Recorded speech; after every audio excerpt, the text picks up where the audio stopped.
Salaam maantana waxaan arkaynaa barnaamijyadii Excelka 10kii function ee ugu muhiimsanaa functionkii toddobaad ee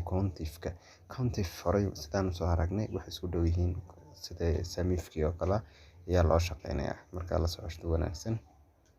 Marka koowaad halkan ayaan imaanaynaa countif aan ku qoran halkaas magacaantana dhanka kale waa annaga ku qorannay kadib countif hoos sidaan imaanaynaa equal to imaanaynaa countif ayaan ku qoraynaa countif markaan qorray kadib ranges aan dooranay inaan waxna nooga dhex saarano notary magacaan gaar ah notary aan doonayno yaan saas u wada dooranaynaa mar kaliya range baa la yiraahdaa magacaanta markaan wada dooranay kaliya kooma ayaan siinaynaa halka inuu noogu shaqeeyaan doonayna yaan kale ka dhahaynaa kadib enter ayaan leenahay kadib wixii inuu noogu shaqeeyo halka aan doonayna ku qorano tusaale jaamac oo kale ayaan ku qoranaa jaamac mise jeer iyo noo soo noqday halkaas 3 jeer inuu noo soo noqdo noo sheegay saddex jeer inuu soo noqdo sheegay 1 2